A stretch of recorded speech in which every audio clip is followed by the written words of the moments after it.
नमस्कार, स्वागत है आप सभी का हरियाणा उत्तर प्रदेश विशेष में। आपके साथ हूं मैं सोनल दहिया। मुख्यमंत्री योगी आदित्यनाथ ने मंगलवार को लखनऊ से राष्ट्रीय पोषण माह का शुभारंभ किया। इसके तहत इस वर्ग पोषण माह के दौरान पोषण वाटिका की स्थापना के लिए पौधारोपण अभियान और सैम और मैम बच्चों के चिन्हांकन पर विशेष फोकस किया जाएगा। इस दौरान बच्चों, किशोरी, बालिकाओं और महिलाओं को केंद्रित करते हुए योग सत्रों का आयोजन किया जाएगा और पोषण संबंधित प्रचार प्रसार सामग्री और अनुपूरक पोषाहार का वितरण किया जाएगा। बता दें कि वर्ष 2018 से बच्चों, किशोरियों और महिलाओं में पोषण के स्तर में सुधार के उद्देश्य से हर वर्ष सितंबर महीने में राष्ट्रीय पोषण माह मनाया जा रहा है।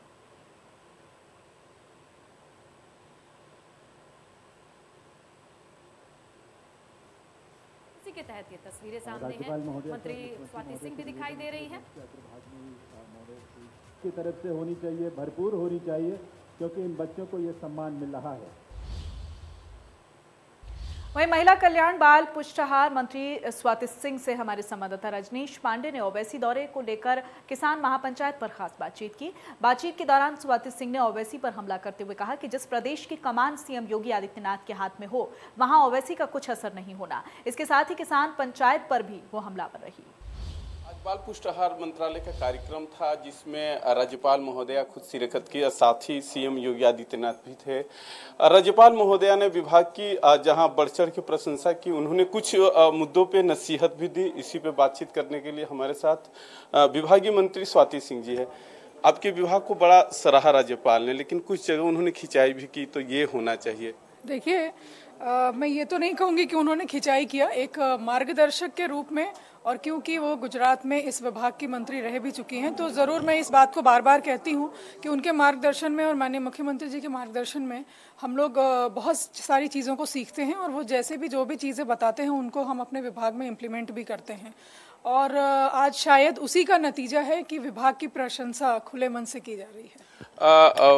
महोदय, आज थोड़ा सा विभाग से इतर हट के बात करते हैं। ओवैसी आए हैं, लग रहा है कि उनके आने से उत्तर प्रदेश के राजनीतिक तापमान बढ़ेगा।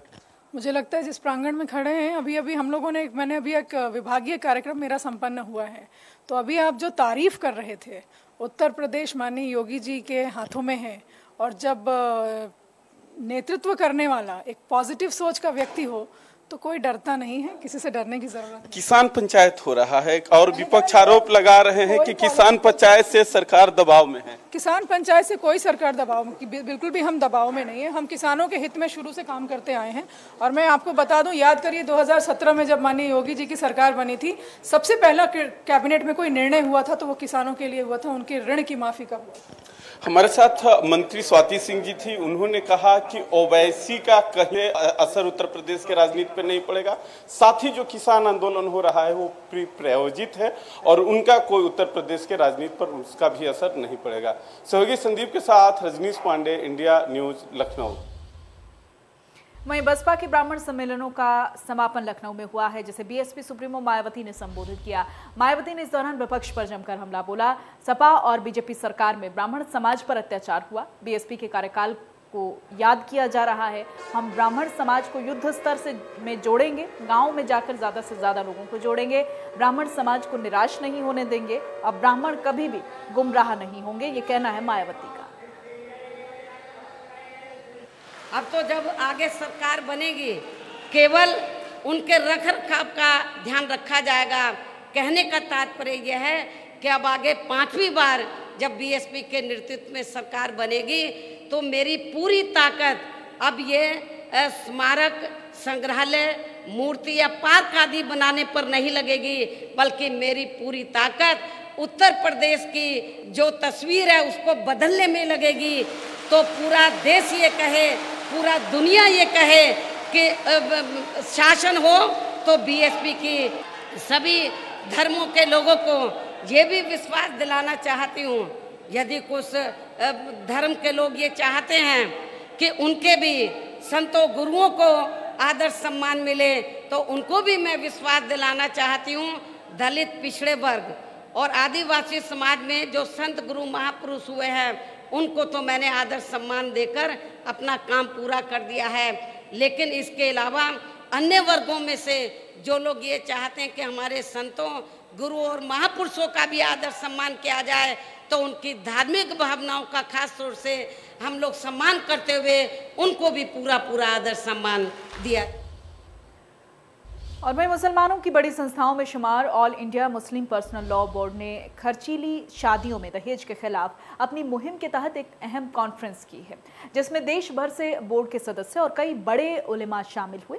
इस कॉन्फ्रेंस में तमाम बड़े उलेमा की मौजूदगी में ये सहमति बनी कि शरीयत के एतबार से सादगी से निकाह और बेटी को दहेज न देकर जायदाद में हिस्सा दिए जाने को लेकर मुसलमानों को जागरूक किया जाएगा। All India Muslim personal law board की ओर से इस अहम कॉन्फ्रेंस की अध्यक्षता बोर्ड के अध्यक्ष मौलाना राबे हसनी नदवी ने की। तकरीबन 4 घंटे तक लगातार ऑनलाइन ये बैठक चली और इस बैठक में मौलाना खालिद रशीद, फरंगी महली समेत बोर्ड के तमाम मेंबर मौजूद रहे। इसके अलावा जमीयत उलेमाए हिंद के अध्यक्ष मौलाना अरशद मदनी के साथ कई बड़ी मुस्लिम संस्थाओं के पदाधिकारी भी इस कॉन्फ्रेंस में शामिल हुए। माशरा कमेटी की ऑनलाइन कॉन्फ्रेंस हुई, जिसकी सदारत बोर्ड के सदर मोहतरम हज़रत मौलाना राबे हसनी नदवी साहब ने फरमाई और इस बोर्ड के इस मीटिंग के कन्वीनर मौलाना उमरैन रहमानी साहब ने पूरे मुल्क से तमाम बड़े उलमाए कराम को और तमाम बड़ी तंजीमों के सरबराहान को इसमें जोड़ा था और सभी ने अपने तकरीरों के ज़रिए से इस बात पर जोर दिया कि ज़रूरत इस बात की है कि निकाह की तकरीब उसी तरीके से की जाए जिस तरीके से करने का अल्लाह और अल्लाह के रसूल सल्लल्लाहु अलैहि वसल्लम ने हमें आपको हुक्म दिया है। लेकिन अगर ये रुख इख्तियार किया जाए कि गांव के जो बड़े लोग हैं मुअज़्ज़न, जिनकी बात आम तरीके पर कबूल की जाती है, या शहर के अंदर या डिस्ट्रिक्ट के अंदर उन लोगों की एक कमेटी बना दी जाए। मुस्लिम पर्सनल लॉ बोर्ड की तरफ से एक ऑनलाइन प्रेस कॉन्फ्रेंस की गई, जिसकी अध्यक्षता मौलाना राबे हसन नदवी साहब ने की और उन्हीं ने काफ़ी मसले मसाइल पर चर्चा की। साथ ही साथ उन्हीं ने दहेज ना देकर लड़कियों को संपत्ति में अधिकार, जायदाद में अधिकार देने की बात की। हम इस फैसले का इस्तकबाल करते हैं और उनसे गुजारिश करते हैं कि यही बात आम माशरे में लोगों तक। और वहीं कांग्रेस कमेटी के मीडिया संयोजक ललन कुमार और सैकड़ों कार्यकर्ताओं ने देश की धरोहर बख्शी का तालाब को साफ सफाई और तालाब को स्वच्छ बनाने का जिम्मा उठाया है। अपने सैकड़ों कांग्रेसी कार्यकर्ताओं के साथ झाड़ू लेकर पूरे तालाब की साफ सफाई की और बीजेपी सरकार पर हमला बोला। आज आपको हम लाए हैं लखनऊ को जो है विधानसभा बख्शी का तालाब, जहाँ पे आपको बता दें कि बख्शी का तालाब में जो है एक जो तालाब बना है ये बख्शी जी के नाम से यहाँ पे पुरानी ये धरोहर है। आपको दिखा देते किस तरीके से ये जो बिल्डिंग है, ये जो धरोहर है पूरी तरीके से जर्जर हो चुकी है, गंदगी का अंबार लगा है। और आपको दिखा दें कि बगल में ही नगर पंचायत है और मेन आपको बता दें तो ये विधानसभा बख्शी तालाब के नाम से जानी जाती है। लेकिन कहीं ना कहीं जो यहाँ पे जो आने वाली सरकारें रही, कहीं ना कहीं इस धरोहर को ध्यान नहीं दे पाई, जिसके चलते जो है ये जो यहाँ पे जो खंडहर में तब्दील हो गया, गंदगी का अंबार लगा है। लेकिन आपको बता दें यहाँ पे कांग्रेस के उत्तर प्रदेश की मीडिया प्रभारी ललन कुमार जी ने इसका जिम्मा उठाया है, इसको साफ सफाई का जिम्मा उठाया है, इसको जो है इसको और अच्छे से देखने का और पूरी तरह से इसको शिक्षा करने का जो है जिम्मा उठाया। आइए उनसे बात करते हैं कि ललन कुमार जी आज जो यहाँ पे स्वच्छता अभियान जो यहाँ पे कर रहे हैं, इससे क्या मतलब क्या संदेश जाएगा सर? आज देखिए, भारतीय जनता पार्टी स्वच्छ भारत अभियान की बात करती है, लेकिन ये बख्शी का तालाब आप सब जानते हैं ये एक ऐसा पर्यटन स्थल है जिसको लखनऊ में नहीं पूरे प्रदेश में विख्यात था, लेकिन आज इनकी धरोहर को ख़त्म करने की कोशिश की जा रही है भारतीय जनता पार्टी के नेता द्वारा, विधायक द्वारा। यहाँ के जो चेयरमैन है, सामने ऑफिस है और गंदगी देखिए, नगर निगम उनके अंदर आता है, उनके हालात देखिए और इसमें करोड़ों रुपए का घोटाला हुआ है। ये सबसे पहले मैं आपको बता दूं। और विधानसभा चुनाव के बाद पहला काम होगा कि इस पर जितने भी भ्रष्टाचार हुए उसकी जांच होगी और इस बख्शी के तालाब को एक अच्छा पर्यटन स्थल बनाने का सौंदर्यीकरण की बात हो। इसमें पानी नहीं है, पानी की कमी है, तमाम चीज़ें, इसमें लाइटिंग अच्छे से लग सकता है, बोट की व्यवस्था चल सकती है, लोग आएंगे यहाँ घूमेंगे अच्छे से, माता रानी का दर्शन करेंगे, तमाम चीज़ें व्यवस्था। लेकिन यहाँ देखिए क्या हालात बने हैं, करोड़ों रुपए का घोटाला हो चुका है इन्हीं के नाम पे, साफ सफाई के नाम पे, और आप देख सकते हैं कितनी गंदगी है। तो कहीं ना कहीं इस पर जो है जो भ्रष्टाचार हुआ है उसको भी उजागर करने का काम किया है। और जो यहाँ पे गंदगी है, तो यहाँ पे बगल में ही नगर पंचायत, तो ये विधानसभा में यहाँ के मौजूदा विधायक अविनाश त्रिवेदी जी, जो उनका ध्यान इस पर नहीं गया, क्योंकि ये पुरानी धरोहर है। और वही कांग्रेस पहले ललित कुमार ने उसका ध्यान दिया है, वहाँ पे आज जो है साफ सफाई का जिम्मा उठाया है। और आने वाली जो कांग्रेस की सरकार में इसका कहीं ना कहीं बहुत ही अच्छी तरीके से जो है इसका सौंदर्यीकरण कराने का जिम्मा भी उठाया है। और वहीं लखनऊ में कांग्रेस प्रदेश अध्यक्ष अजय कुमार लल्लू का बयान आया है। देश की राष्ट्रीय संपत्ति को बेच रही है सरकार।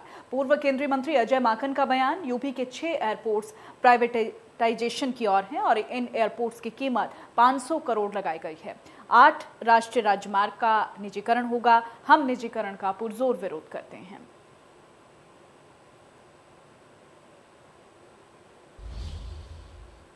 वहीं उत्तर प्रदेश के मुख्यमंत्री योगी आदित्यनाथ अलीगढ़ में बन रहे डिफेंस कॉरिडोर और राजा महेंद्र प्रताप यूनिवर्सिटी के शिलान्यास की तैयारियों का जायजा लेने के लिए अलीगढ़ जा रहे हैं। इसके लिए जोरों पर चल रही हैं। आगामी 14 सितंबर को प्रधानमंत्री नरेंद्र मोदी शिलान्यास करने के लिए आएंगे। सरकार का ये प्रोजेक्ट प्राथमिकता पर है और इसलिए किसी भी तरह की कोई कमी न रहे, इसको लेकर तैयारियां चल रही हैं। प्रधानमंत्री मोदी के द्वारा यहाँ पे विश्वविद्यालय के साथ साथ यहाँ पे डिफेंस कॉरिडोर का शिलान्यास किया जाएगा। इस शिलान्यास के लिए बाकायदा तैयारी पूरी की जा रही है और इस ये राजा महेंद्र प्रताप जो विश्वविद्यालय बनाया जा रहा है उसकी नींव रखी जाएगी। उसके साथ ही उसी दिन डिफेंस कॉरिडोर की भी नींव रखी जाएगी और इसके लिए पूरी तैयारियां किस तरह हैं इसको देखने के लिए उत्तर प्रदेश के मुख्यमंत्री योगी आदित्यनाथ कल आ रहे हैं। उनके यहाँ आने का कारण है कि यहाँ की तैयारियां किस तरीके की हैं, क्योंकि कार्यक्रम को पूरी भव्यता दी जा सके और समय से पूरा किया जा सके। इस मामले को लेकर के बाकायदा कल अधिकारियों से मीटिंग भी की जाएगी और उसके बाद उनको दिशा निर्देश दिए जाएंगे। Mahesh Yadav, India news, Aligarh. और खबर बलिया से है, जहां बीजेपी किसान मोर्चा के पूर्व राष्ट्रीय अध्यक्ष और सांसद वीरेंद्र सिंह मस्त ने किसान आंदोलन पर बड़ा बयान देते हुए कहा है कि सरकार किसान कानून को वापस नहीं लेगी। संसद में बना कानून अगर सड़क पर आंदोलन करके वापस हो जाएगा तो संसद की भूमिका कहां रह जाएगी। सांसद वीरेंद्र सिंह मस्त का ये कहना है कि किसान आंदोलन का नेतृत्व करने वाले भी चुनाव लड़ चुके हैं, राकेश टिकैत भी चुनाव लड़ चुके हैं और भविष्य में भी चुनाव लड़ सकते हैं।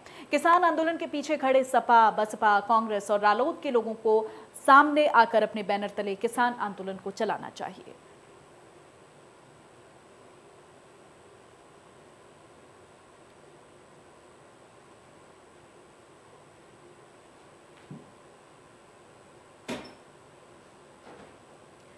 और वहीं उत्तर प्रदेश के कई जिलों में कोविड-19 के साथ ही मौसमी बीमारियां भी अब स्वास्थ्य विभाग के लिए बड़ी परेशानी बन रही हैं। बता दें कि डेंगू और मलेरिया के कहर को देखते हुए स्वास्थ्य विभाग ने अपनी कमर कसनी शुरू कर दी है। इसी के तहत हाथरस के जिला मलेरिया विभाग ने अब जागरूकता अभियान चलाया है।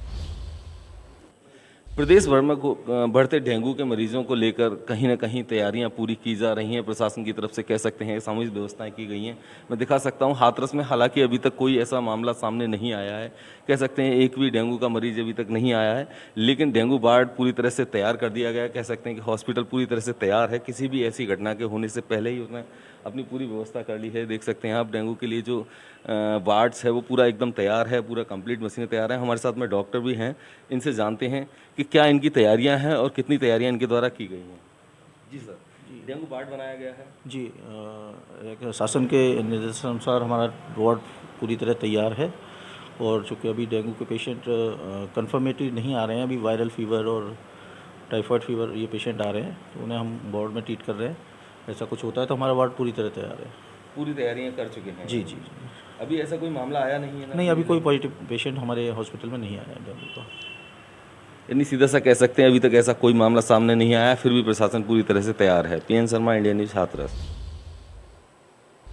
और उत्तर प्रदेश के आगरा में कहीं पर ताला तो कहीं टूटे पड़े हुए शौचालय हैं। आपको बता दें कि शहर में नगर निगम के द्वारा 130 स्थानों पर सार्वजनिक शौचालय का निर्माण करवाया गया था, जिनकी हालत आज बद से बदतर हो गई है। आगरा नगर निगम के इज्जत घर मांग रहे हैं पानी। इज्जत घर यानी शौचालय।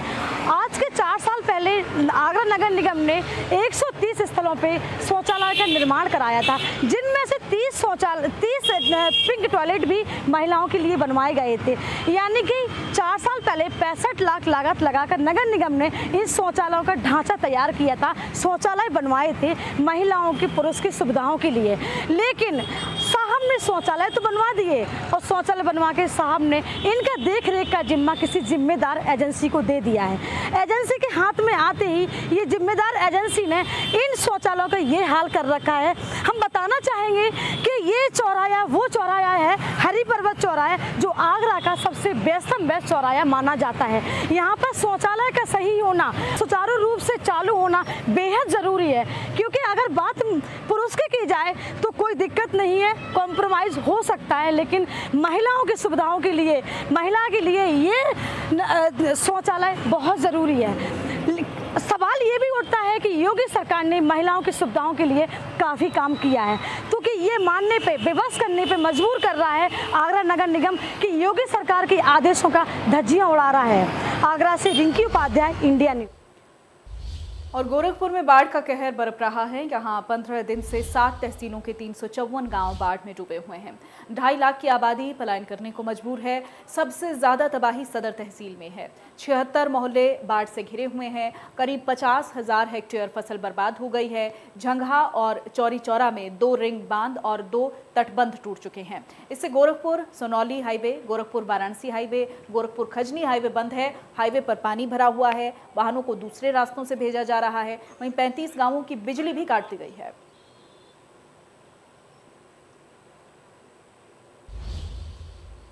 वहीं प्रशासन में भ्रष्ट अधिकारियों के कारनामे आपने सुने होंगे, देखे होंगे, लेकिन हम आज आपको एक ऐसी शख्सियत से रूबरू करवाएंगे जो शामली में ईमानदारी की मिसाल बने हुए हैं।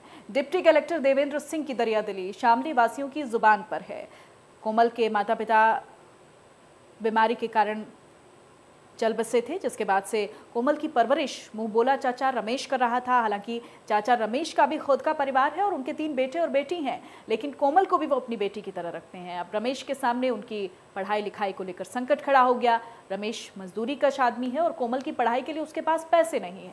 कोमल कक्षा 8 तक की पढ़ाई पूरी कर चुकी है और अब आगे पढ़कर परिवार का नाम रोशन करना चाहती है, जिसको लेकर आर्थिक सहायता के लिए डीएम ऑफिस पहुंची और सारी आपबीती डिप्टी कलेक्टर देवेंद्र सिंह को बताई, जिस पर डिप्टी कलेक्टर देवेंद्र सिंह ने तत्काल प्रभाव से कोमल की फीस माफी को लेकर डीआईओएस को आदेश दे दिए हैं और अपनी सैलरी से कोमल की यूनिफॉर्म और उसकी फीस के लिए 2,500 रुपए की धनराशि की मदद की है।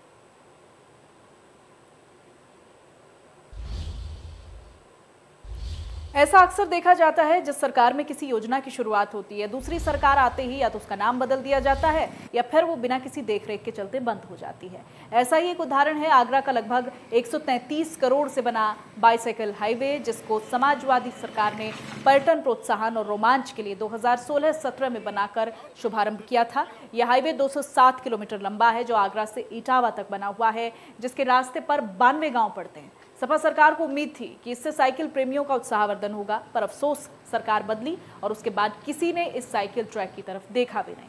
अब आलम यह है कि ये बाईसाइकिल हाईवे अब पूरी तरह से बदहाल हो चुका है, कीचड़ और गड्ढों से थक गया है, जो झाड़ियों में छुप गया है। कहते हैं सरकार बदलती है तो सत्ता भी बदल जाती है, उसके साथ बदल जाते हैं उस योजनाओं के परिणाम। 2016 में अखिलेश यादव का एक ड्रीम प्रोजेक्ट था, जो कि बाइसिकल पथवे उन्होंने बनाया। ये पथवे एशिया का सबसे बड़ा पथवे है और 207 किलोमीटर की दूरी है। आगरा और इटावा को जोड़ता है। ये पर्यटकों के लिहाज से ये पथवे बनाया गया था। खास तौर से जो पर्यटक हैं वो आगरा से साइकिल द्वारा इटावा तक पहुंचे और कहीं ना कहीं एक अलग लुत्फ उठाएं। आप देख सकते हैं कि ये पथवे सीमेंटेड बनाया गया था। 92 गाँव इस पूरी दूरी में आते हैं और गांव से होते हुए जब पर्यटक गुजरेगा तो एक अलग उसका अनुभव होगा। उस अनुभव को साझा करने के लिए, बांटने के लिए ये सारी चीज़ें तैयार की गई। लेकिन कहीं ना कहीं सत्ता परिवर्तित हो गई और भाजपा उत्तर प्रदेश में आ गई। लेकिन इस पथवे के आप हालात देखिए आप कि जिस प्रकार से इस पथवे पर गोबर पड़ा हुआ है, लोगों ने अतिक्रमण कर लिया है। ये गाँव के हालात हैं। जिस गाँव से होकर ये पथवे गुजर रहा है वहाँ आप देख सकते हैं कहीं ना कहीं पूरे पथवे पर देखें तो। और इसी के साथ बुलेटिन में फिलहाल इतना ही। नमस्कार।